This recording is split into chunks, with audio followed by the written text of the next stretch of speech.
Okay, so we're going to decide what the 10th figure is. Two of these are simpler than you think they are.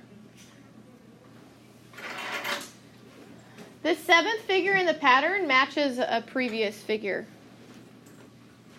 So what does the 7th figure match? Yeah, the 4th and the 1st. So if the 7th figure matches the 1st figure, what can we think about the 2nd figure? It matches the 8th, and then the 9th, and then the 10th. So what will the 10th look like? It'll look just like this. The pattern repeated itself already. So you should have a triangle with the circle in the bottom right. The next one, we have an X and Y axis, it looks like. So I'm going to draw, that's 8, 9, 10. None of them repeat themselves, but it looks like it's going between a curved to a straight, to a curved, to a straight, to a curved. But it's also rotating clockwise. Okay?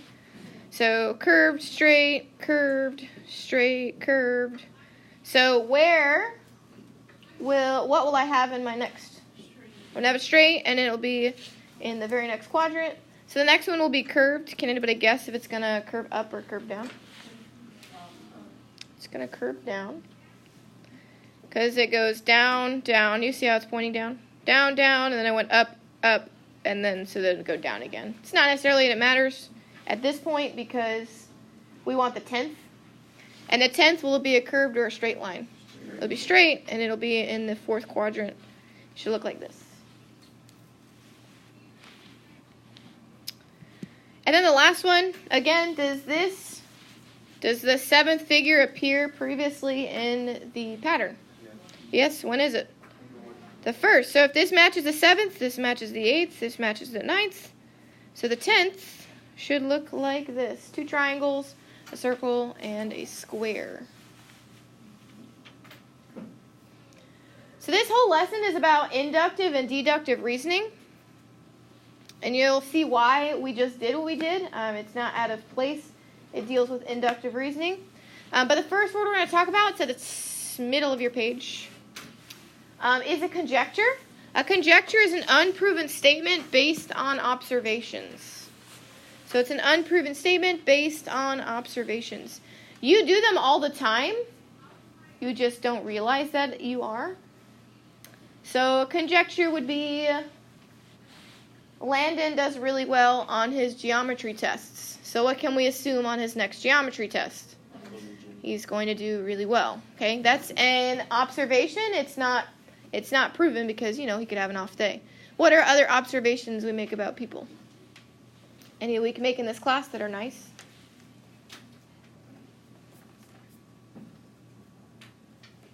No nice ones?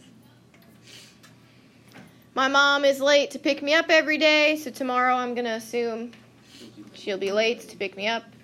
Okay, so you make them all the time about people, and you can use them to solve problems. This is what we deal with inductive reasoning. I would not write down everything you see on the page. Inductive reasoning, I'm going to shorten it. Okay, so inductive reasoning is based on patterns, observation, and behavior. That is what I would write down, because I am writing it down.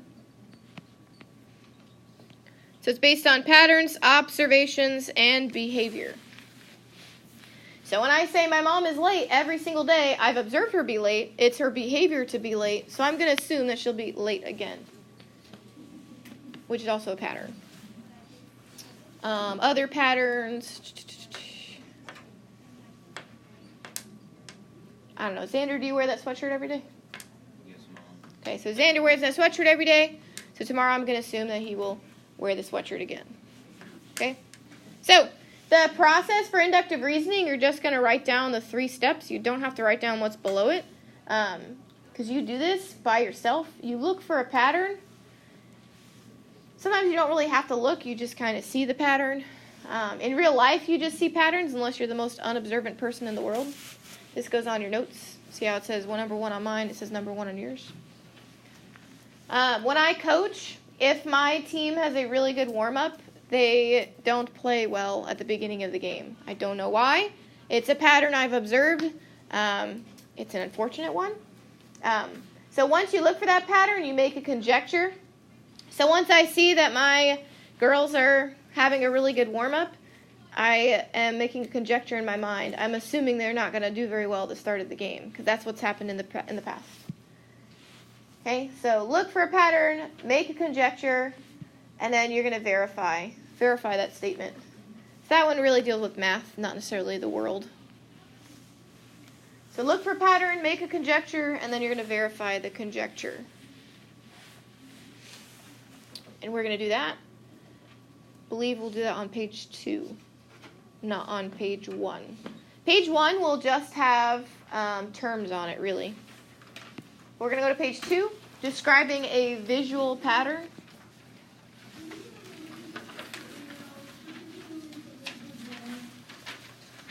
So we're going to do number 8. Number 8, there are 3 parts to it, right?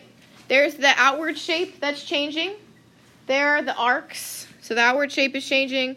There are the arcs that are changing, and there's the dot that's changing. So we're going to do them one at a time. What would we call this outward shape in number 8? A square. What about the next one? A diamond. The next one? Square. So then what's the next shape going to be? Diamond, and then a square. It says find the next 2 shapes.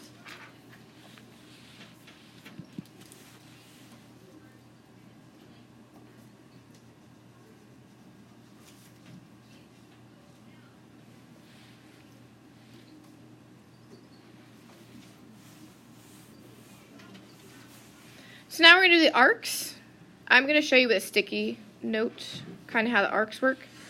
The arcs are rotating with the shape. So if you look, I have a sticky note. It's a square, right?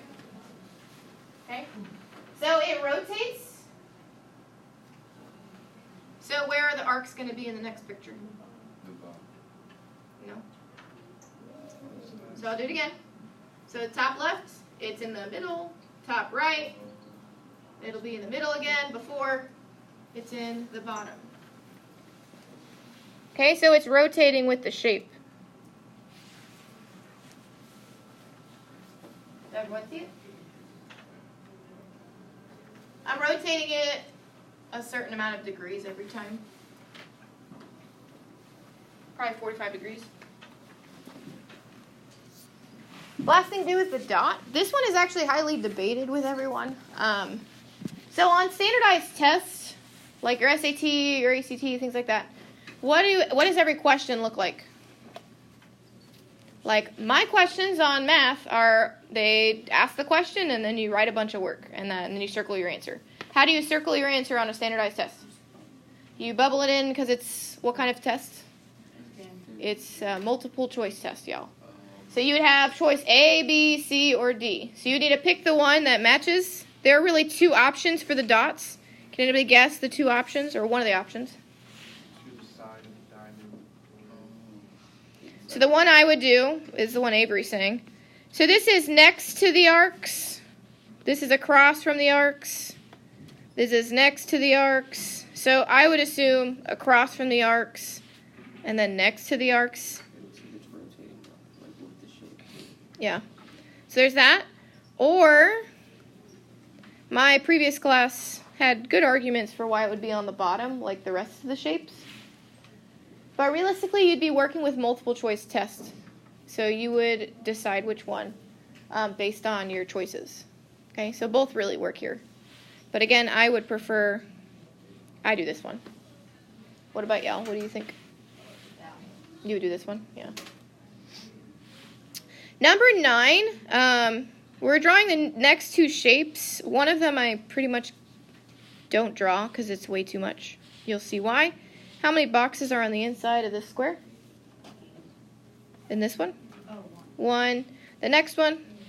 2. The next one? The next one? 8. So then we can assume the next shape will have 16.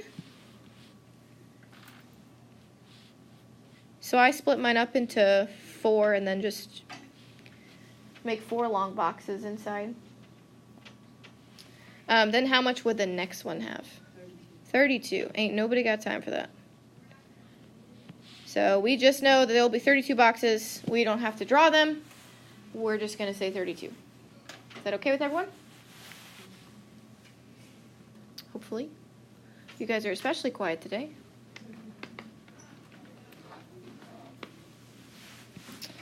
All right, the next one, you're going to have an X and Y axis. So the dot is rotating. Is it clockwise or counterclockwise? Clockwise means going with the clock. Counterclockwise means going against the clock. It's counterclockwise. So each of these are called quadrants. There's first quadrant, second quadrant, third quadrant, fourth quadrant. That's from algebra. You'll see it again in algebra 2. We don't really do very much with it this year. But you see we have it in quadrant 1, then it moves to 2, then it moves to 3, so we can assume it will be in 4. Then we can go ahead and look at the numbers. The first one has 3, 1. Then it has 1, 3. Then it does 3, 1. Then what are we going to have in this one? We're going to have, nope. It'll be 1, and then it will be a negative 3. Because of the quadrant it's in, this quadrant is a positive X and a negative Y.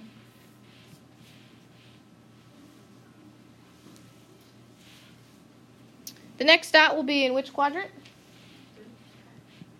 Yes, what do we call that one? The first quadrant. Yeah, quadrant 1. All right, and in quadrant 1, both X and Y they're positive. So we just had 1, 3, 1, negative 3, so this one will be, this will be 3, 1. Remember, we're flip-flopping the 3 and the 1, like they did.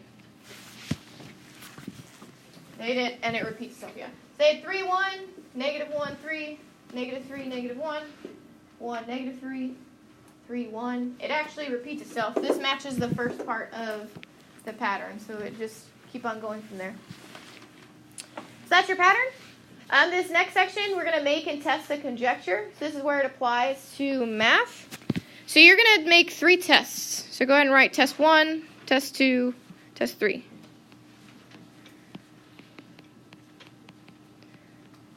So you could think of this like, not like a science experiment, because you're doing math.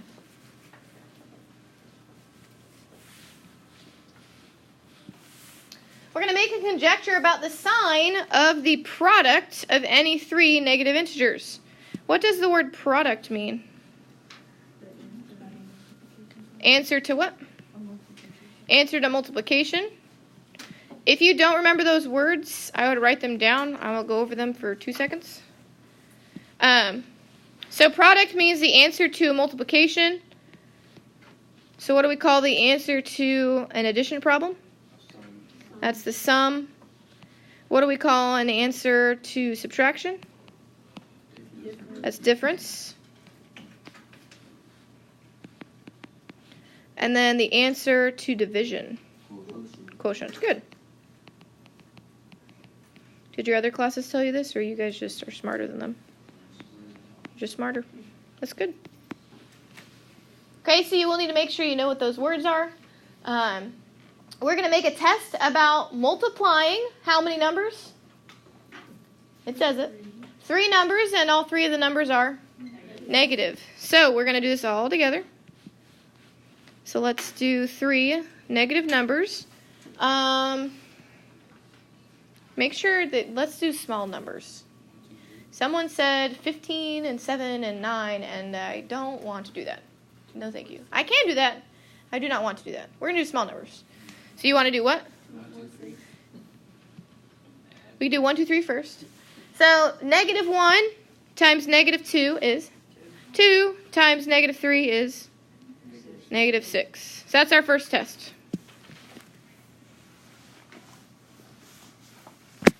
Our second test, Breezy wanted to do 2, 4, 6, right? Negative 2, negative 4, negative 6. So we have negative 2 times negative 4, which is 8 times negative 6, which is negative 48.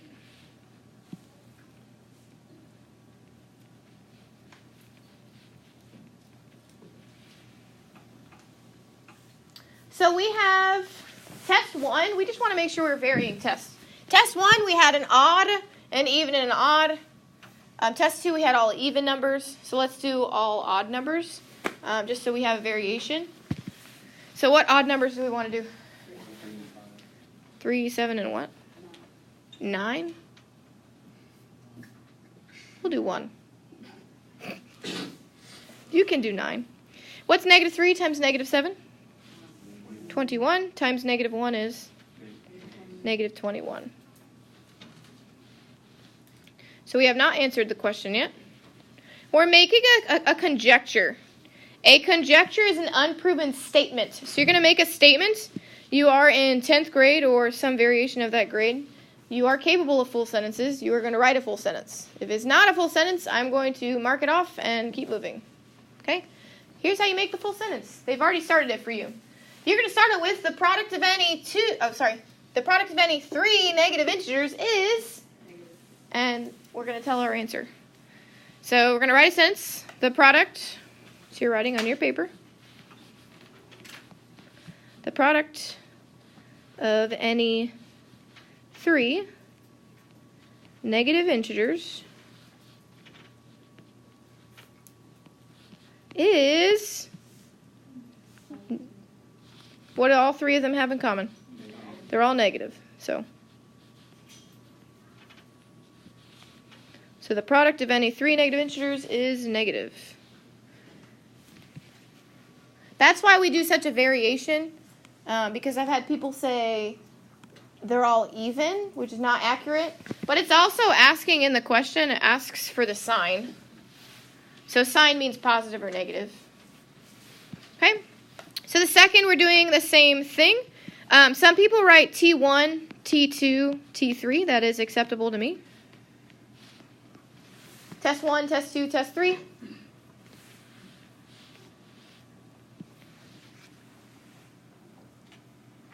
This time we're testing the product of a negative integer and a positive integer. So what are we doing? Addition, subtraction, multiplication, or division? Multiplication, and then how many numbers are we multiplying? Multiplying 2 numbers, and one of them will be negative and the other one positive. So go ahead and pick 2 numbers. Sure, positive 4, negative 7, which is negative 28.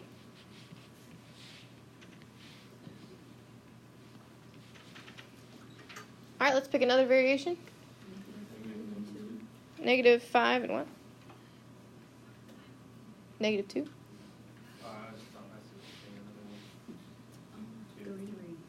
Negative 5 and 3. Negative 5 times 3 is? Negative 15. All right, and then the last one, let's do 2 even numbers. Sure, negative 10, positive 2, which makes negative 20. So then your answer will look like a sentence. We're writing a conjecture based on our tests. So the product of a negative integer and a positive integer is negative.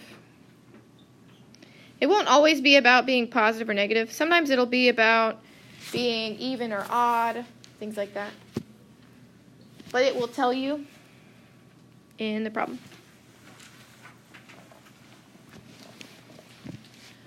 All right, I believe we go back to the front page at this point. So we'll go back to page 1 and then page 3 and then do it one more time. It's because all the terms are on the first page. So we talked about a conjecture, making and testing a conjecture. Now we're going to talk about a counterexample. So what conjectures did we make about this class? None? Did we make any? Xander. So Xander, who is sitting up and listening, because I am recording. Xander, let's say we said that he wears the same sweatshirt every single day. A counterexample is a specific case of why that is wrong. So he would say, well, on Tuesday, my sweatshirt had a really big stain and I didn't wear it. Or Tuesday, I didn't wear my sweatshirt. You're giving an exact example of why it is wrong. Okay? So, you're going to write a counterexample is a specific case for which the conjecture is false. If you say every day my mom is late, well, yesterday my mom was actually right on time. You're giving an exact example of why it is false.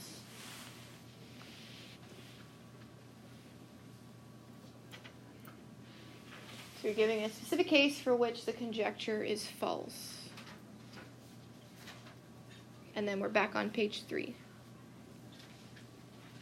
I'm sorry about the flipping. It just is what it is. Keeps you awake. So, a student makes a conjecture about absolute values. So absolute values, remember they look like this, these bars. What is the absolute value of 5? 5. What's the absolute value of negative 5? 5. Okay, so it's absolute value. Find a conjecture to disprove the student's, find a counterexample to disprove the student's conjecture. Here's what your answer absolutely cannot be. The student is correct. I'm literally telling you the student is wrong. So you're literally finding a reason why they're wrong. Okay, you cannot say they're right because they're not. I'm telling you they're wrong. So, their conjecture, the absolute value of the sum. So what do we mean by sum? Answer to addition is equal to the sum of those two numbers. So give me two numbers. Give me two positives. 2 and 4. So their conjecture says the absolute value of 2 plus 4 is the same thing as 2 plus 4. So in this case, what is 2 plus 4? 6. And 2 plus 4 is still 6. So here we haven't disproved anything. Okay? We need to change it up. So what do you think would change the absolute value being the same as just those two numbers added together? Can't put a negative on the outside. We want to make the numbers negative. So you can make both of them negative. What's minus 2 plus negative 4? Negative 6. Is that the same thing as minus 2 plus minus 4? No, because what's the absolute value of negative 6? 6. So that's not the same. Okay, so what you would circle is the example that proves it wrong. So the absolute value of negative 2 plus negative 4 is not equal to negative 2 plus negative 4. You just circle the reason or the very example, the case that makes it wrong. So on these problems, you should all have very, very different answers. If you have the same answer as someone else, what do you think I can assume? You cheated, because you should definitely not. What is another way we could have proved this wrong? Use the numbers 2 and 4. What other combination? We had both positive, we had both negative. We have one negative and one positive. Which one would have to be negative? The 4. Because what's 2 plus negative 4? Negative 2. And again, the absolute value of negative 2 is not the same thing as negative 2. Okay, so there are many, many examples that you could use. We're going to flip back page 1 more time.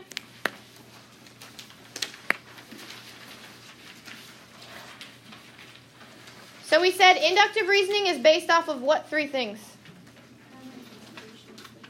Patterns, observation, behavior.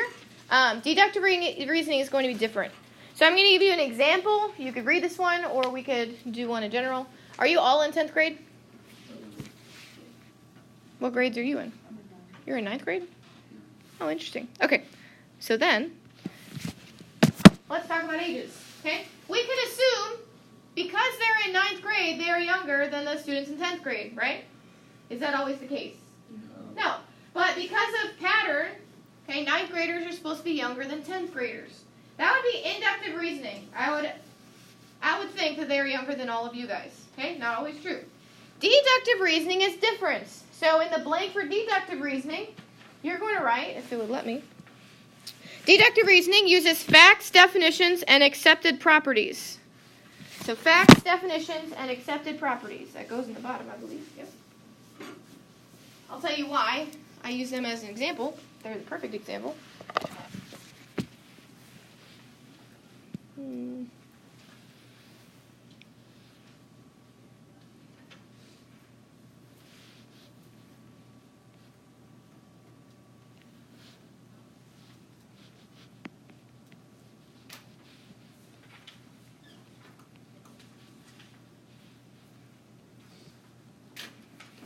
So, inductively, I would assume, we'll do Avery Gainey because I thought I knew your birthday. Isn't your birthday in November? No. When's your birthday? March. All right, well, either way. When's your birthday? Okay. So, I'm going to assume, because Avery is in 10th and Landon is in 9th, that Avery is older than Landon. That is inductive reasoning, if I'm using their grade. Okay, because that's a pattern. But if I use their birthday, you said yours is in March of what year? 04. And when is yours? September of 04, you said? Okay, if I use their birthdays, I can deduce that Avery is older than Landon because I have physical proof. I have facts. Your birthday is a fact. You can't change your birthday even if you wanted to, okay? Avery is older because he was born in March of 04. Landon is younger because he was born in September of 04. So I'm not using a general pattern. I'm not using their grade as an excuse. I'm literally using the day of their birth, which makes them older or younger. That make sense? So inductive is based off of a pattern. Deductive is based off of a fact. You look confused. Are you good? Okay, so we're going to do this on page 3. I didn't mean to call you out. Just trying to help. This is the last thing we do before we play Kahoot.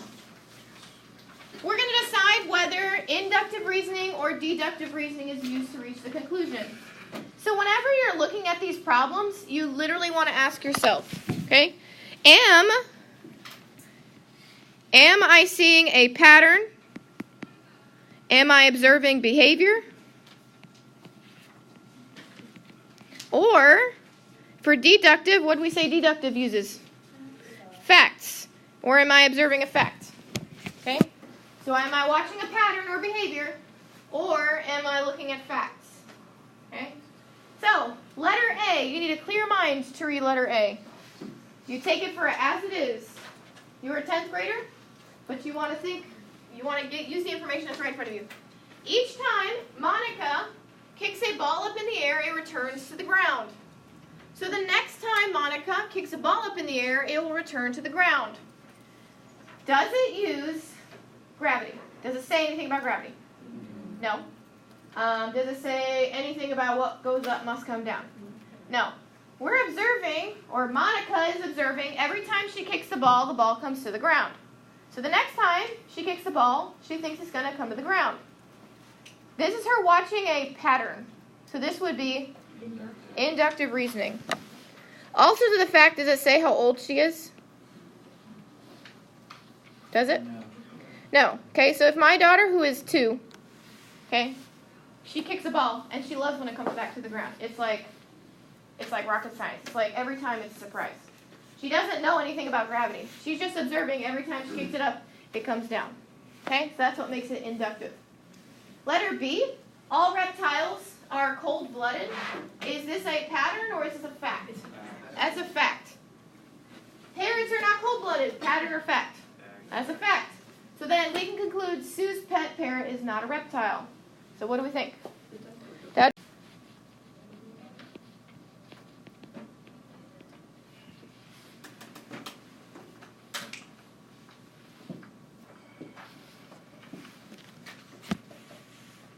keep all 4 legs of the chair down, Sander, please. Down now? Okay. All right, so you're going to take out 2.1 and 2.2 notes. We'll talk about it. Emily, if Amelia watches this video, I paused when I told Tyee to wake up, and I never pressed play again. So there's like a 10-minute chunk you'll have to fill her. Very sorry. Take out 2.1 and 2.4.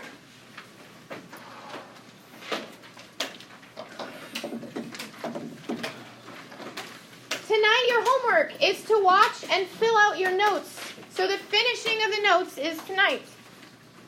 So, I'm sorry, you'll start here, and then you'll finish the notes. Make sure you listen, because I say things, I tell you things to write down. If you don't write them down, then I can definitely tell you didn't watch it. This is the exact, what it's called. You can look up TCA Marshall.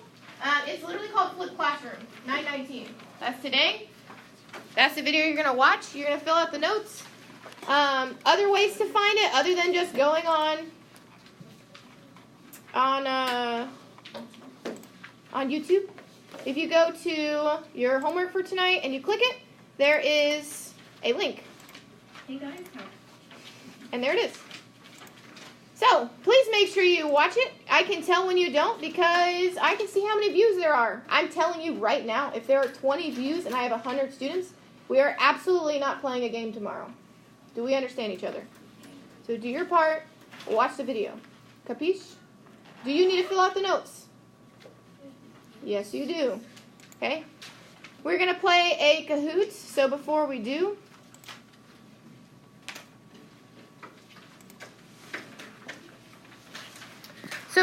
play,